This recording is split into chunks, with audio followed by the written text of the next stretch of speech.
Sebab yang sangat penting telah kusampaikan kepadamu, yaitu apa yang telah kuterima sendiri, ialah bahwa Kristus telah mati karena dosa-dosa kita sesuai dengan kitab suci. Bahwa ia telah dikuburkan dan bahwa ia telah dibangkitkan pada hari yang ketiga sesuai dengan kitab suci.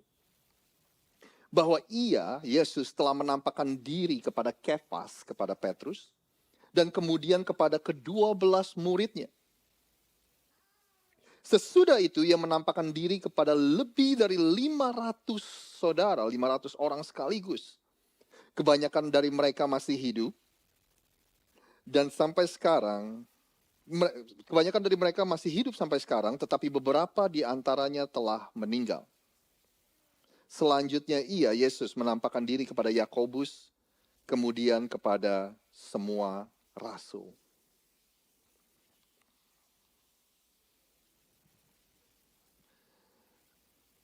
Ada sebuah kredo, kalau Anda nggak tahu kredo itu seperti pengakuan iman, pernyataan iman, the confession of faith, yang tidak lama setelah kebangkitan Yesus, mereka mulai mengatakan dan mengucapkannya bersama-sama setiap kali mereka bertemu.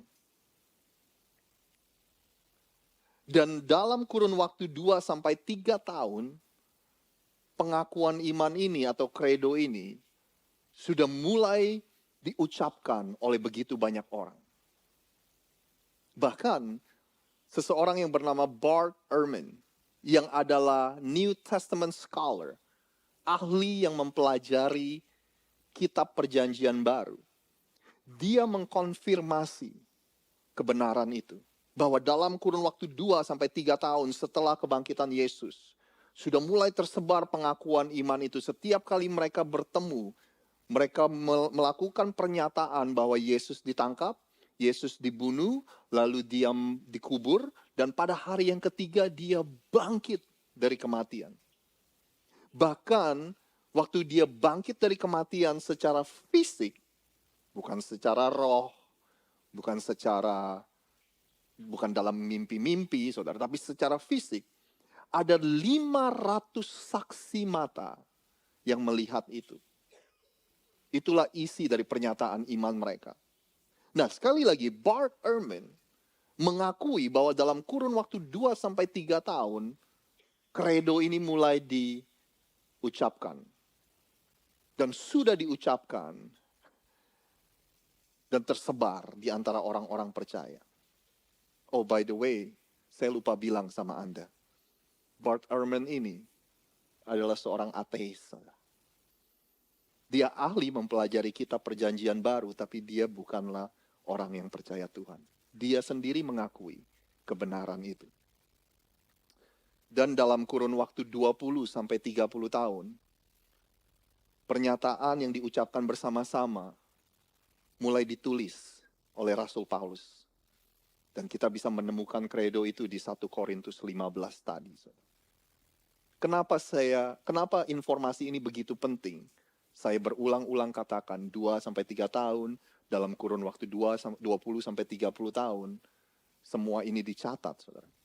Karena menurut penelitian, untuk terbentuknya sebuah dongeng atau sebuah legenda, itu membutuhkan waktu sekitar 150 tahun. Kenapa membutuhkan waktu 150 tahun? Karena semua orang yang menjadi bagian dari cerita itu, saudara, mereka sudah mati. 1 generasi, 2 generasi. Ketika mereka mati, ketika mereka meninggal, maka dongeng itu bisa terbentuk, tercipta tanpa ada yang mengkonfirmasi. Tapi dalam soal kejadian kebangkitan Yesus dikatakan ada 500 orang saksi mata. Mereka melihat Yesus secara bersamaan. Yesus menampakkan diri kepada mereka secara fisik. Kalau yang namanya halusinasi itu nggak bisa bersama-samaan, saudara. Ya kan namanya mimpi itu juga kita nggak bisa berbarengan dan mimpi yang sama. Artinya 500 saksi mata ini melihat Yesus yang sebenarnya. Dan kebangkitan Yesus ini merupakan kejadian dalam sejarah yang luar biasa. Ini bukanlah urban legend, ini bukanlah dongeng, ini bukanlah legenda. Bahkan kalau orang-orang yang khusus mempelajari ahli sejarah, contohnya kehidupan sejarah tentang kehidupan seseorang yang bernama Alexander Agung, Alexander the Great. Tulisan atau dokumentasi tentang kehidupan Alexander Agung itu yang ditemukan yang paling early, yang paling cepat ditemukan adalah 400 tahun setelah Alexander Agung meninggal. Dan bahkan para ahli sejarah mengatakan bahwa tulisan itu bisa diakui. Tulisan itu kredibilitasnya bisa dipercaya, saudara. Jadi Anda bisa bayangin Injil Anda itu ditulis hanya sekitar dalam kurun waktu 20-30 tahun dari kebangkitan Yesus. Barusan kita baca, ada kebanyakan dari mereka yang masih hidup, yang menjadi saksi mata. Walaupun beberapa dari mereka sudah meninggal. Artinya, saudara, kalau misalnya kebangkitan Yesus itu cuma sekedar hoax, atau hoax, orang Indonesia ngomongnya, itu orang-orang yang menjadi saksi mata bisa mengatakan sesuatu. Artinya, kejadian dari kebangkitan Yesus ini bisa dipertanggungjawabkan karena ada saksi mata yang bisa mengkonfirmasi. Dan kalau ada ucapan yang salah, kalau ada orang yang menceritakan sesuatu yang salah, ke 500 saksi mata ini bisa mengatakan sesuatu. Nah, kenapa buat kita kebangkitan Yesus itu sangat penting? Rasul Paulus bilang gini, tetapi andai kata Kristus tidak dibangkitkan, Anda bantu saya, maka sia-sialah pemberitaan kami. Dan sia-sialah juga kepercayaan. Kalau misalnya Yesus tidak pernah bangkit dari kematian, terus kita di sini nih lagi ngapain? Iya kan? Apa yang kita lakukan sekarang ini kita lagi ngapain? Waktu kita berdoa dalam nama Yesus, waktu kita ngomongin tentang Yesus, waktu kita belajar tentang apa yang Yesus ajarkan, semuanya sia-sia kata Rasul Paulus. Kalau Kristus tidak pernah bangkit dari kematian. Karena Yesus hanya akan sekedar menjadi tokoh agama, tokoh pemimpin yang karismatik yang pernah muncul, tapi ketika dia mati, ya udah dia mati, saudara. Jadi makanya Rasul Paulus bilang kalau Kristus nggak pernah bangkit dari kematian, maka semua ini yang kita lakukan adalah sia-sia, termasuk iman kita. Jadi di sini kita setuju that the resurrection of Jesus is the foundation of our faith. Kebangkitan dari Yesus adalah fondasi dari iman kita, saudara. Kebangkitan Yesus adalah fondasi dari kekristenan. Kebangkitan Yesus adalah fondasi dari iman kita. Jadi fondasi kekristenan dan iman Anda bukanlah ini, saudara. Kenapa ya kok Tuhan nggak menjawab doa saya? Fondasi dari iman Anda dan saya bukanlah ini, saudara. Kenapa ya kok Tuhan nggak menyembuhkan keluarga saya? Fondasi kekristenan Anda dan saya bukanlah ini, saudara. Aduh, gue punya temen ngakunya Kristen tapi utang nggak bayar, saudara. Jadi bukan itu fondasi. Jadi kalau Anda ditanya, kenapa kamu gak mau ke gereja, kenapa kamu gak mau jadi orang Kristen? Ya karena temen gue yang orang Kristen tuh utang gak mau bayar. Jadi bukan itu alasannya, saudara. Seharusnya kalau Anda dan saya bilang, saya gak mau jadi orang Kristen, seharusnya itu dikarenakan setelah Anda mempelajari, setelah Anda investigasi, setelah Anda menyelidiki, Anda datang kepada kesimpulan dan Anda berkata bahwa kebangkitan Yesus itu gak benar.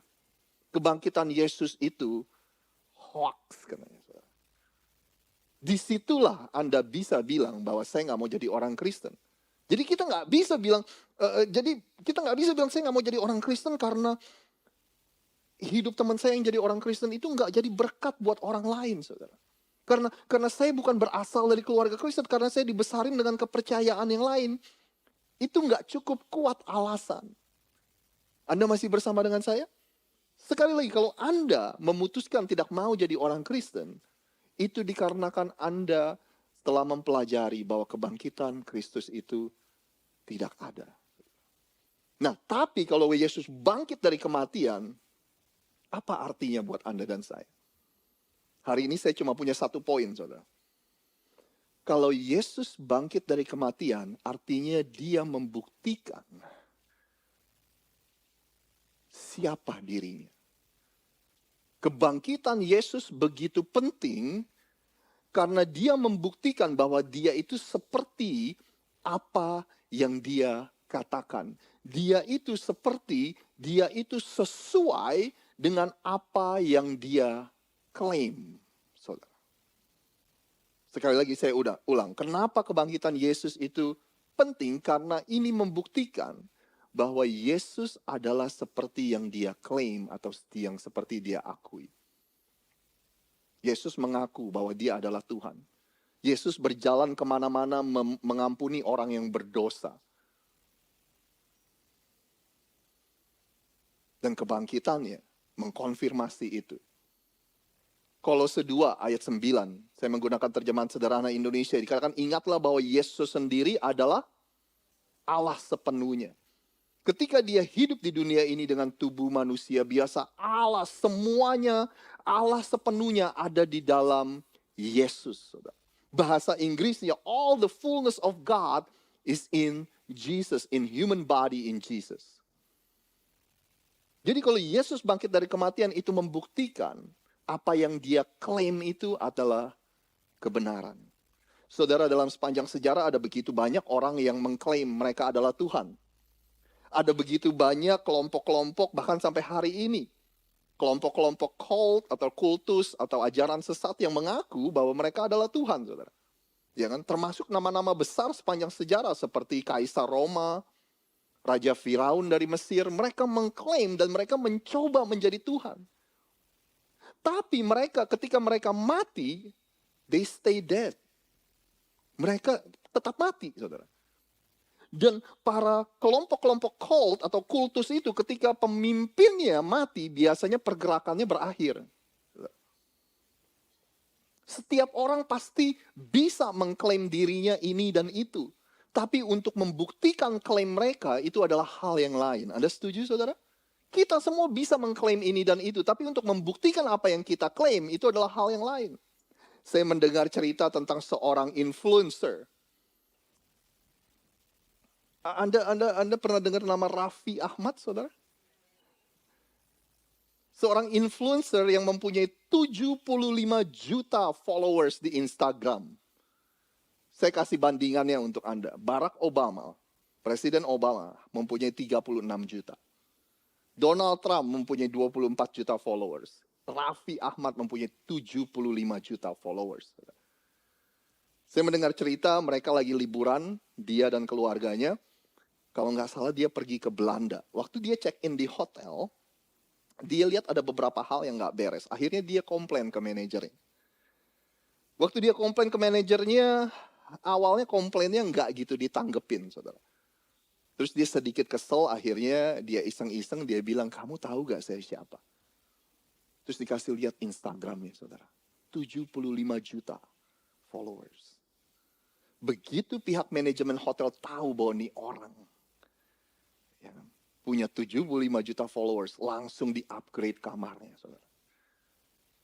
Karena untuk orang ini, begitu dia posting satu hal yang negatif tentang hotel ini, orang bilang kelar udah. Ya kan, selesai udah reputasi hotel ini. Ya kan? Semua dari kita bisa mengklaim kita adalah influencer, saudara. Tapi untuk membuktikannya adalah hal yang lain. Coba kalau saya yang komplain sama hotel. Saya kasih lihat Instagram saya, saudara. Pengikutnya cuma 100, itu juga jemaat rock semua. Ya kan? Untuk kita mengklaim ini dan itu, semua dari kita bisa. Tapi untuk membuktikan klaim kita, itu adalah hal yang lain. Sekali lagi, selama hidupnya, Yesus memberitahu siapa dirinya.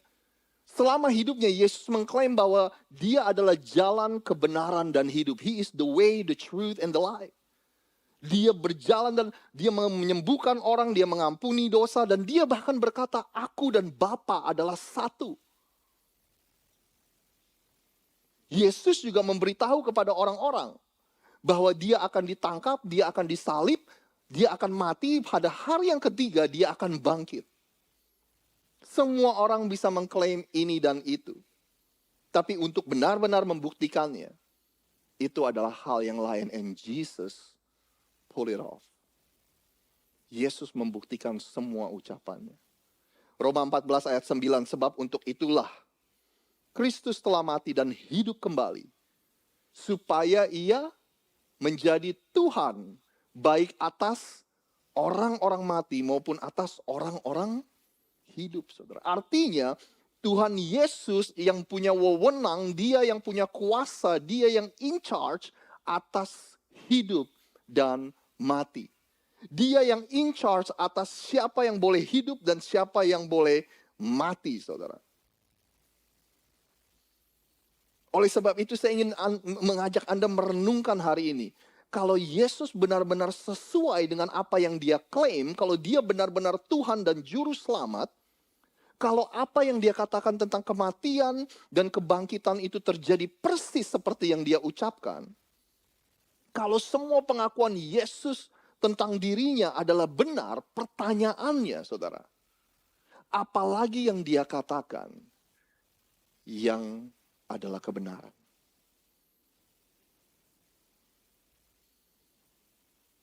Pada mulanya adalah firman. Firman itu bersama-sama dengan Allah, dan firman itu adalah Allah.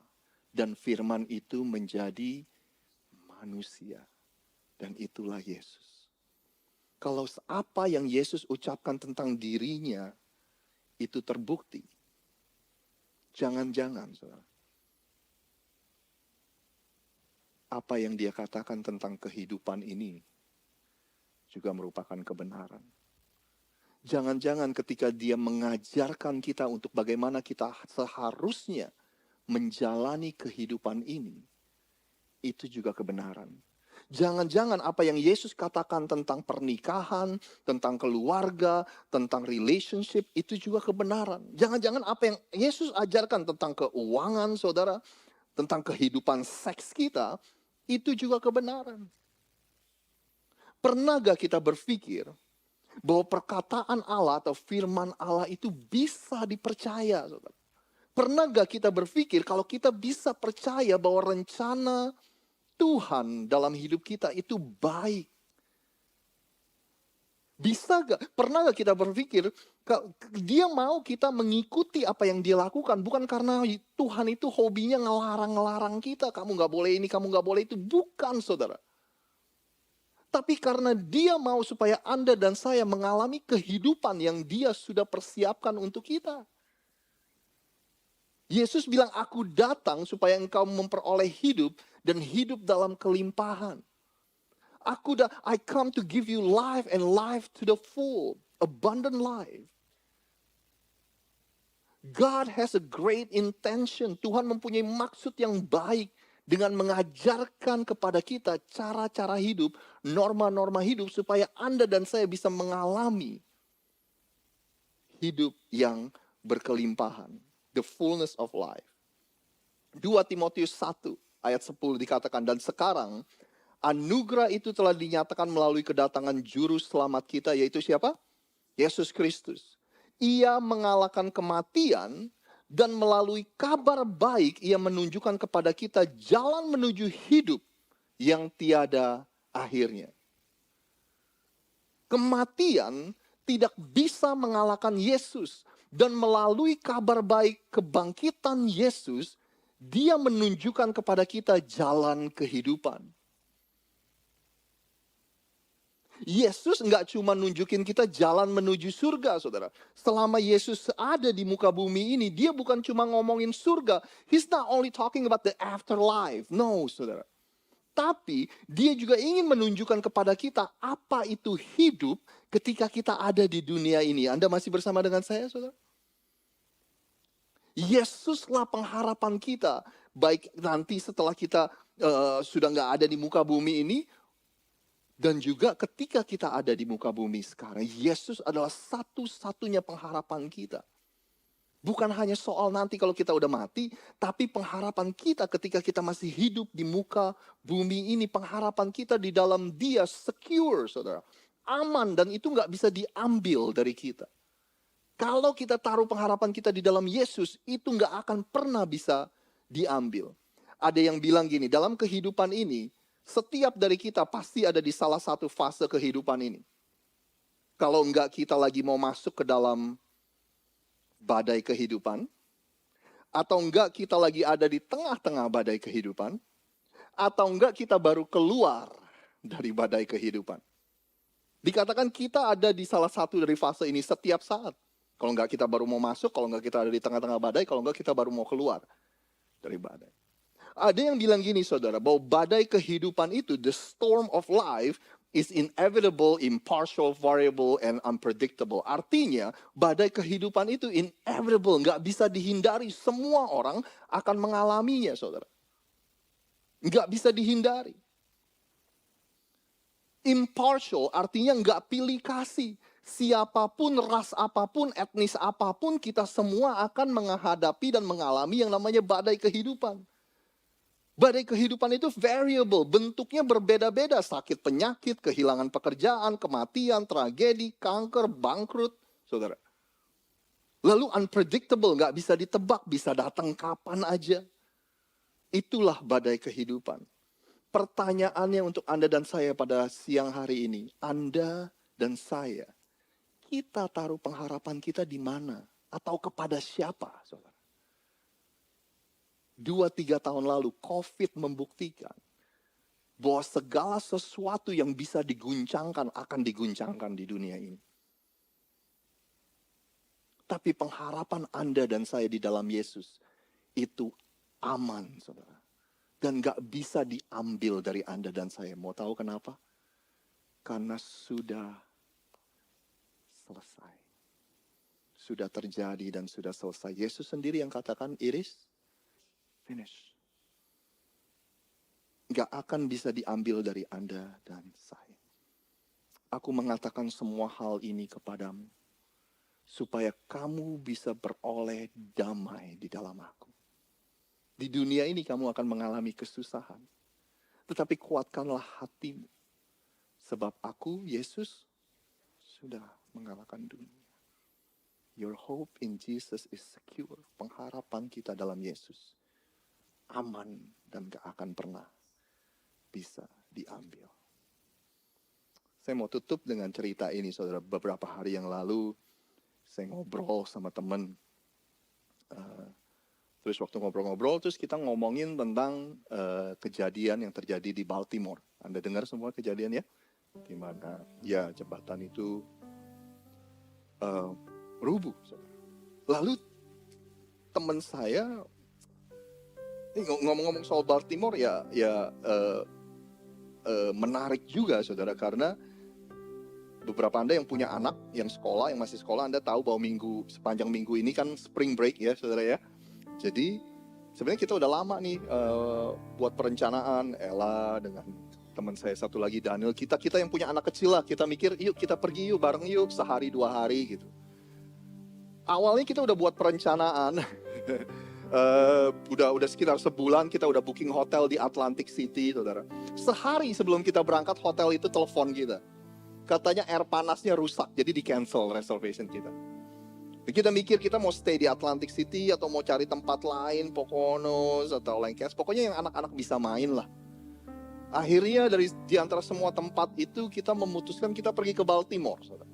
Nah, tapi saya nggak mau bukan maksud saya dibikin dramatis, enggak, saudara. Karena ini kan kejadiannya 1:30 pagi, ya kan, dan kita juga biasa nggak terlalu melewati jembatan ini kalau kita mau masuk kota Baltimore. Jadi saya nggak mencoba untuk bikin dramatis, saya ada di situ dan sebagainya, enggak, saudara.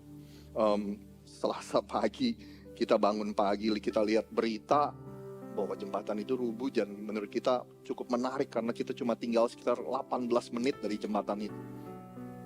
Nah, waktu kita sedang ngomongin, balik lagi ke cerita saya dan teman saya, waktu kita sedang ngobrol tentang apa yang terjadi dengan ini, saudara, dengan jembatan ini, teman saya bilang gini, bikin komentar, itu adalah cara mati yang paling gak enak, dia bilang gitu. Terjadi secara tiba-tiba. Kita gak punya kesempatan untuk bersiap-siap. Kita nggak punya kesempatan untuk bilang goodbye sama orang-orang yang kita kasihi. Saudara.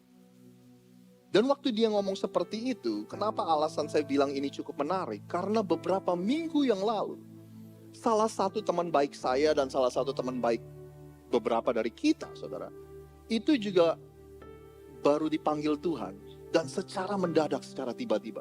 Sore masih nggak apa-apa, tiba-tiba paginya dia sudah meninggal. Dan waktu-waktu itu saya juga banyak mendengar komentar orang, ini dia bilang, ini adalah kematian yang paling enak. Terjadi secara cepat, kita nggak harus melalui sakit penyakit, kita nggak ngerepotin orang banyak, saudara. Kita ada di kamar, tiba-tiba kita meninggal, dipanggil Tuhan. Nah, pertanyaan saya, saudara, yang mana yang benar? Kita punya kesempatan untuk bersiap-siap, atau kita mati secara mendadak? Bukankah kematian adalah sebuah misteri yang besar dalam kehidupan ini?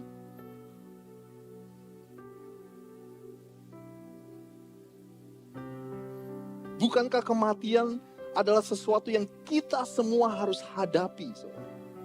Dan menariknya, semua orang berpikir bahwa kematian itu adalah bagian dari hidup ini. Kematian itu adalah sesuatu yang natural, yang alami. Gimana kalau pagi hari ini atau siang hari ini saya katakan sama Anda bahwa kematian itu bukan sesuatu yang natural dan alami? Sadarkah Anda bahwa sebenarnya kematian itu tidak pernah menjadi perencanaannya Tuhan? Sebelum dosa masuk ke dalam dunia ini, kematian itu bukanlah bagian dari kehidupan manusia. Tadi Pak Arifin juga sudah menyebutnya di video itu. Di Kejadian 3 ayat 3 dikatakan gini, tetapi tentang buah pohon yang ada di tengah-tengah taman, Allah berfirman, jangan kamu makan ataupun raba buah itu, nanti kamu mati. Tapi kita lebih memilih untuk melakukan apa yang kita mau. Kita lebih percaya bahwa apa yang kita lakukan itu adalah yang terbaik daripada apa yang Tuhan katakan, saudara. Kita merasa bahwa omongan Tuhan itu nggak bisa dipercaya. Kita merasa bahwa kita ini lebih tahu apa yang terbaik buat diri kita sendiri. Akhirnya kematian menjadi bagian dari kehidupan kita semua. Dari setiap manusia. Sebab kematian adalah upah dari dosa. Tapi untungnya dan puji Tuhan, cerita kita tidak berakhir di sini. Sebab kematian adalah upah dari dosa, tetapi hidup sejati dan kekal bersama Kristus Yesus Tuhan kita adalah pemberian yang diberikan oleh Allah dengan cuma-cuma. Hidup kekal adalah anugerah yang Tuhan berikan kepada kita.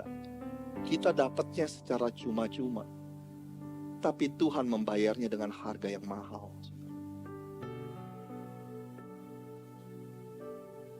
Buat Tuhan untuk supaya Anda dan saya dapat kehidupan yang kekal, Dia harus membayar harga yang sangat mahal.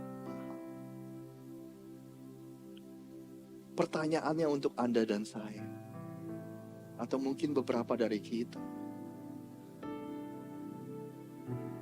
apa yang membuat kita masih menolak anugerah dan kasih karunia Tuhan yang Dia mau berikan untuk kita? Apa sih alasannya buat kita nggak mau menerima apa yang Tuhan sudah sediakan? Adakah alasan yang lebih baik sehingga kita menolak apa yang Tuhan sudah sediakan buat kita, yaitu kasih karunia dan anugerah? Boleh saya undang kita semua untuk bangkit berdiri?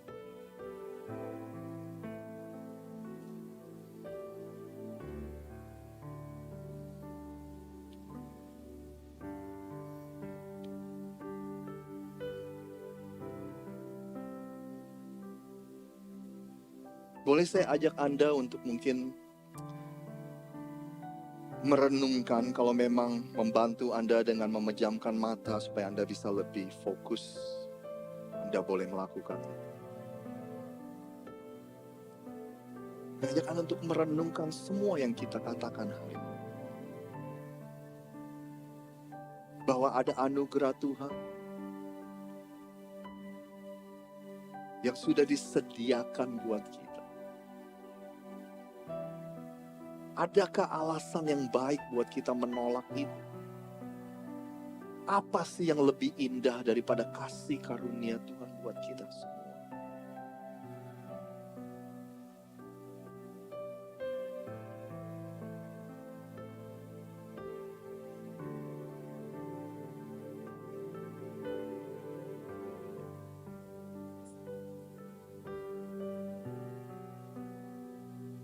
Mungkin saat ini juga kita bisa pakai kesempatan, kalau ada di antara Anda yang belum pernah mendengar kabar baik ini, tentang Yesus memberikan kehidupannya buat kita, sehingga kita gak usah membayar dosa kita sendiri, melainkan sudah dibayar oleh Yesus di atas kayu salib. Dan di hari yang ketiga dia bangkit dari kematian untuk membuktikan kepada dunia bahwa dialah yang punya kuasa atas hidup dan mati. Dan barang siapa yang percaya kepadanya tidak akan binasa, melainkan memperoleh kehidupan yang kekal. Dan Anda gak perlu melakukan apa-apa untuk menerima kasih karunia itu. Yang Tuhan minta adalah Anda mengakui kematian dan kebangkitan Kristus. Itu dilakukan untuk Anda. Yang Anda lakukan hanyalah Anda percaya akan karya salib Kristus. Mungkin kalau Anda gak pernah menerima dan mendengar tentang kabar baik ini, dan hari ini Anda ingin memberikan hidup Anda kepada Yesus, Anda boleh berdoa dalam hati. Katakan, Tuhan Yesus, aku undang Engkau masuk ke dalam kehidupan. Aku percaya dan mengakui apa yang Engkau lakukan di atas kayu salib. Itu Engkau lakukan untuk menebus dosa-dosaku dan pelanggaran.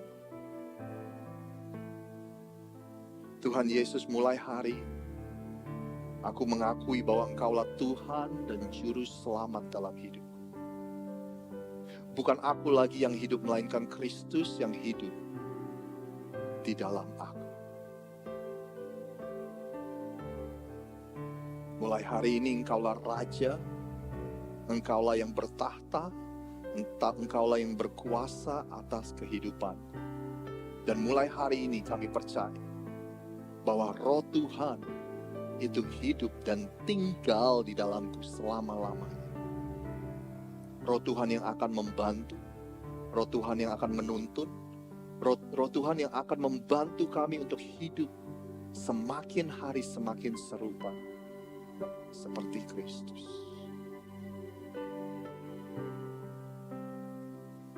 Kalau ada di antara kita yang mungkin kita adalah orang Kristen udah lama, bahkan kita lahir di keluarga Kristen, selama ini mungkin kita gak keberatan dengan apa yang kita baca, apa yang kita dengar.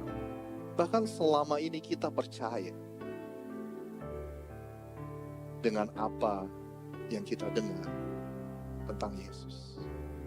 Tapi somehow, someway, kuasa Tuhan itu belum mendarah daging, belum meresap dalam kehidupan kita.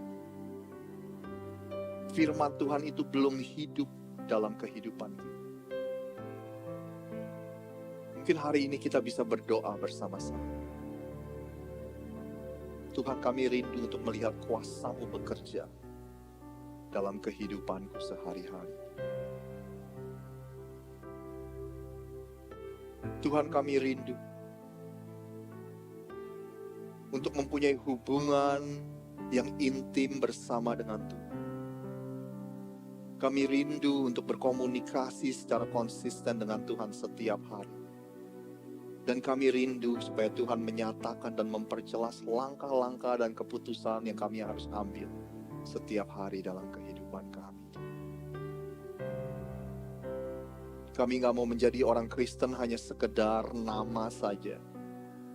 Hanya sekedar KTP saja. Tapi biarlah identitas kami sebagai anak-anak Tuhan itu terlihat nyata dalam kehidupan kami sehari-hari. Dan yang terakhir mungkin kalau ada di antara kami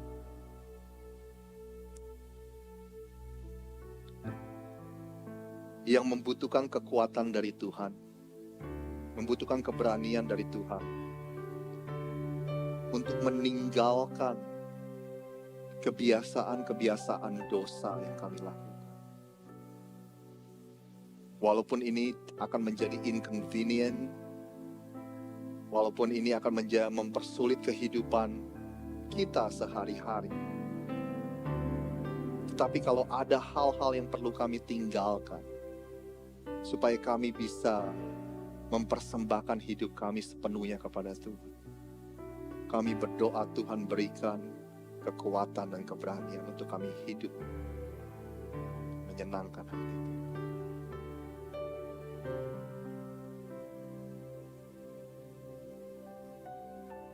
Pagi-pagi benar di hari Minggu, ketika hari masih gelap, Maria Magdalena pergi ke kubur Yesus. Ia melihat bahwa batu penutup kubur telah digeser dari pintu kubur itu.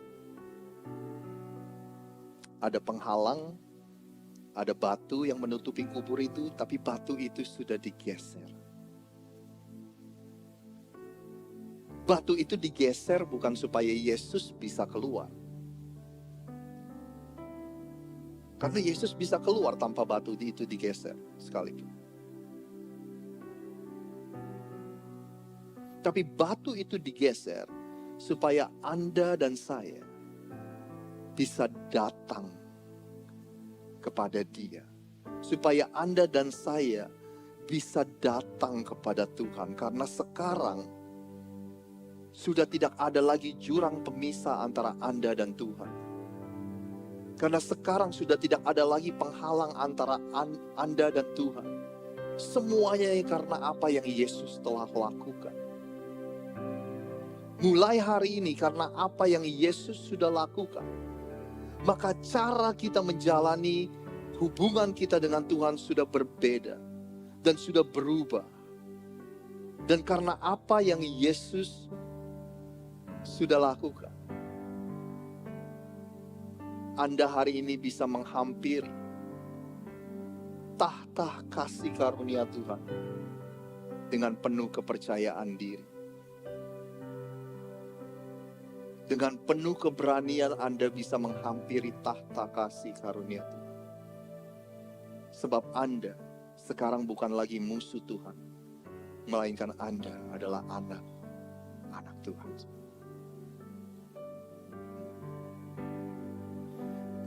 Yakin Kau hadir di sini, ku rasakan kuasa yang tak terbatas. Ku yakin Kau nyata di sini.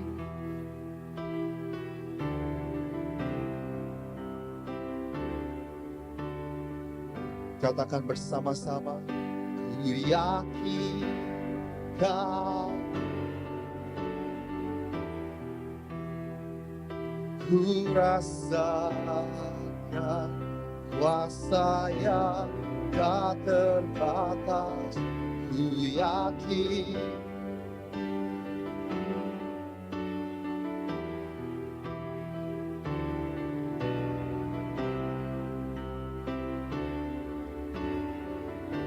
katakan sekali lagi, yakin.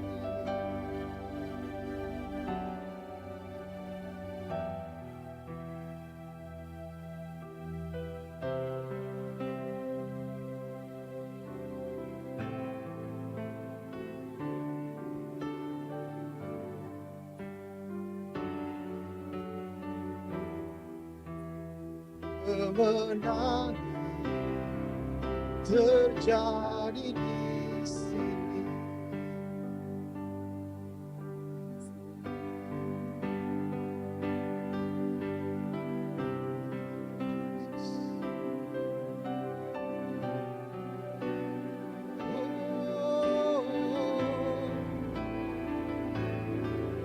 Haleluya, kami umat pemenang, kami umat pemenang. Haleluya,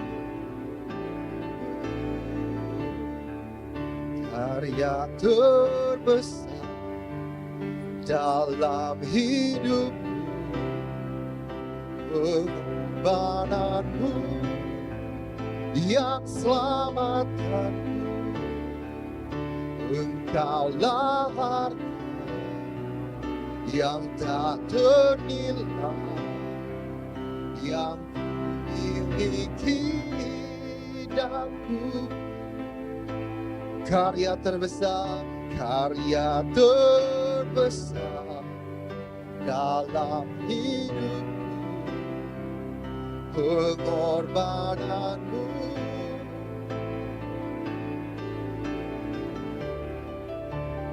Engkaulah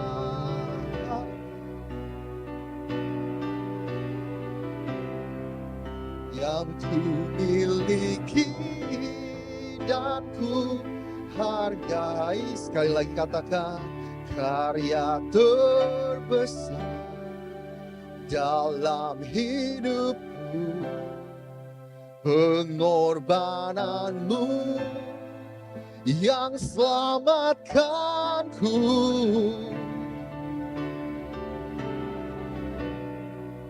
Yang tak ternilai, yang ku miliki dan ku. Yesus, Engkau ku kagumi. Yesus, Engkau ku kagumi. Yesus, Engkau ku kagumi. Oh, ya Tuhan, terima kasih, oh Tuhan, terima kasih Yesus. Terima kasih Yesus. Kau layak disembah, Kau layak dipuji, ya Yesus. Kami memuji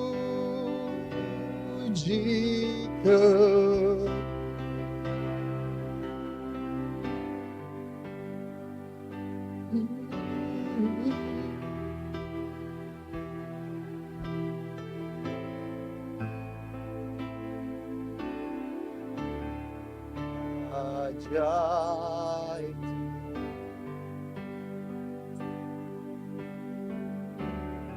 Kami memuji kebesaran,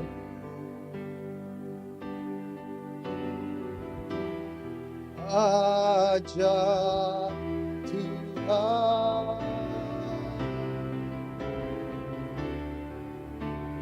Ajaib. Katakan, kami memuji kebesaran-Mu.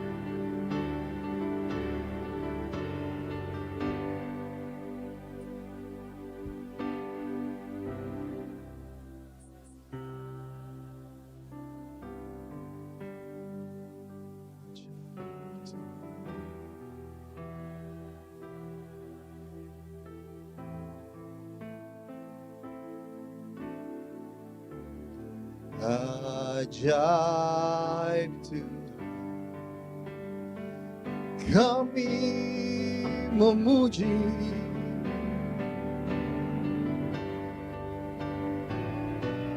Di kebesaran-Mu, oh Tuhan.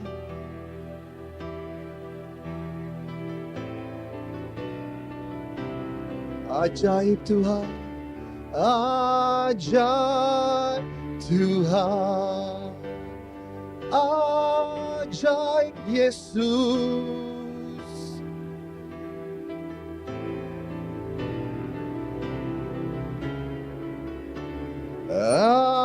Ajaib Yesus.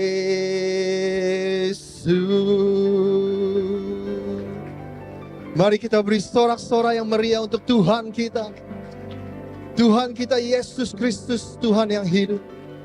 Kami mengucap syukur Tuhan, sekali lagi sebab Engkau Allah yang hidup.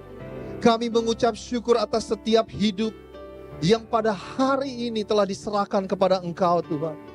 Tuhan berkata, berikanlah dan serahkanlah hidupmu kepadaku. Engkau akan melihat apa yang aku perbuat dengan kehidupan. Terima kasih Tuhan, kerinduan kami. Biar Engkau terus pakai kehidupan kami. Kerinduan kami biar kami bisa mengalami kehidupan yang berkelimpahan yang Tuhan sudah sediakan dalam kehidupan kami dan Tuhan sudah janjikan. Kerinduan kami bahwa kebangkitan Yesus Kristus itu nyata kuasanya dalam kehidupan kami sehari. Kebangkitan Yesus nyata di dalam kehidupan keluarga kami, dalam kehidupan anak-anak kami, di dalam pekerjaan kami, di dalam pelayanan kami. Kuasa kebangkitan Yesus nyata dan hidup di dalam hidup setiap kami. Terima kasih Tuhan, segala impian dan pengharapan yang sudah mati, yang sudah kami kubur dalam-dalam karena kuasa kebangkitan Yesus, kami percaya Tuhan bisa bangkitkan itu semua. Kami punya Tuhan yang sanggup membuat apa yang mati menjadi hidup, termasuk pengharapan-pengharapan kami, termasuk impian-impian kami Tuhan. Oleh sebab itu kami serahkan kehidupan kami ke dalam tangan-Mu.